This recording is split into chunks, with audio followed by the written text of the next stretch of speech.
Na, mes jau daug metų dirbam su vadovėliais, tiksliau rengiam vadovėlius ir visą laiką kirbėjo tokia mintis jau seniai, kad reikėtų kažko kito, todėl kad dirbdama ir universitete, ir mokykloje, matai, kaip viskas vyksta teoriškai, kaip galima pateikti ir kaip tai gali realizuoti. Ir dėja ne viską tekdavo realizuoti, padaryti mokykloje, tai ir kilo idėja, kad reikia daryti kažką kitaip. Tai parengę matematikos vadovėlius, mes jau buvom suradę keletą autorių, rengti ir pasaulio pažinimo vadovėlius. Ir čia mus ir surado leidyklos direktorius, pakvietė dirbti į tą projektą. Ten yra truputėlį kitoks principas, ašimi paimta lietuvių kalba. Na ir vis ta integracija yra be abejo, bet kaip sakiau, jinai kitokių principų yra padaryta. Ir atskiri vadovėliai, o mes pagrindu paėmėm pasaulio pažinimą. Tai va, šia prasme yra pirmasis toks bandymas ir manyčiau visai neblogas. Na, tiesiog žmogus gyvena gamtoje ir visą laiką gyveno gamtoje, ne žmogus sukūrė gamtą, gamta sukūrė žmogų.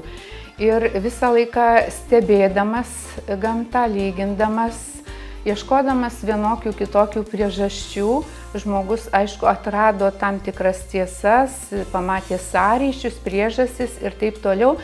Taigi visas pažinimas vyksta gamtoje.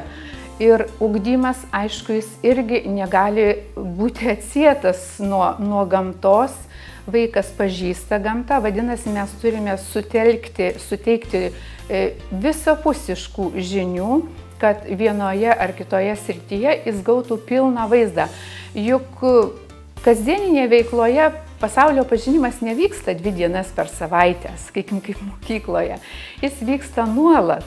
Kiekvieną minutę, kiekvieną sekundę pažįstame pasaulį, vadinasi, tam pažinimui mes turime suteikti kiek galima daugiau vaikų žinių, kaip sakiau, kad jisai gautų pilnutinį tą vaizdą. Jeigu dirbant dalykinėje sistemoje, sakykim, ten irgi autoriai stengiasi šiek tiek integruoti, atsižvelgia į tą integracijos principus, bet kadangi yra atskirų autorių vadovėliai, tai vienuose vadovėliuose ta tema nagrinėjama anksčiau, kituose vėliau.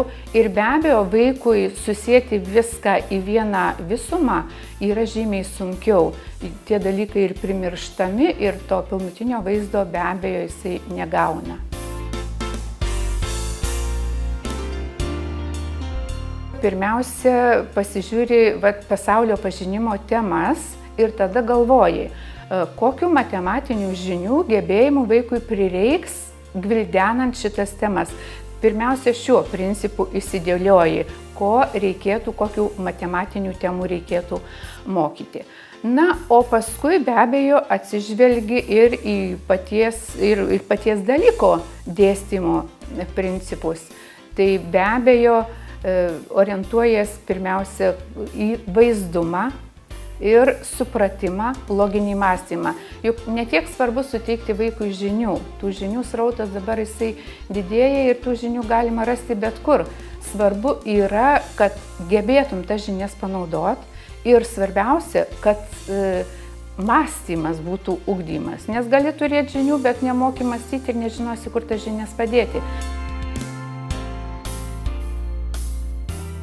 Pavyzdžiui, štai dabar 3 klasėje mes nagrinėjam istorinės temas, Lietuvos istoriją, tai pilys, pilių statyba, tai be abejo skaičiuojame, aiškinamės ne tik prieš kiek tai metų buvo, kelintame tai amžiuje buvo, sakykime, pilių statyba, tai ir kokiame aukštyje jos ten, kokie tie kalnai buvo, kokiame aukštyje, kokios tos sienos ilgio, storio ir taip toliau buvo atliekama įvairiausius matavimus.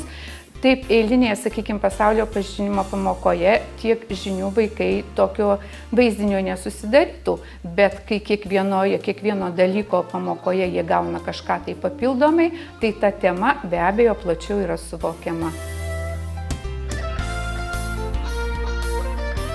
Integruotas ugdymas, jisai įtraukia vaiką į realias situacijas. Ir iš tikrųjų mes rengdami integruoto ugdymo vadovėlius, mes negalim sugalvoti kažkokių tai nerealių situacijų, sakykime, ten nuo miesto A iki miesto B ar dar kažkokių tai įsivaizduojamų. Visos situacijos turi būti realios, atitikti šiuolaikinį gyvenimą, atitikti ir šiuolaikinius matavimus, ir požiūrius ir taip toliau. Taigi vaikas kartu suvokia tikrą į tą gyvenimą, koks jis dabar vyksta aplinkui ir tuo pačiu metu jisai mato visų žinių pritaikomumą suvokia ir be abejo tada tie gebėjimai, jie yra gilesni ir ta prasme, kad jis moka veikti pasikeitusiomis sąlygomis, nes ugdomas ir loginis mąstymas, ir kritinis mąstymas. Viena ir tą pačiai problemai gali būti naudojama keletas būdų tai pačiai problemai įspręsti. Ir šitaip vaikai išmoksta prisitaikyti, kaip sakiau, prie nuolat kintančių sąlygų. O tai yra labai svarbu šiais laikais ir ypač reikia manyti ateityje.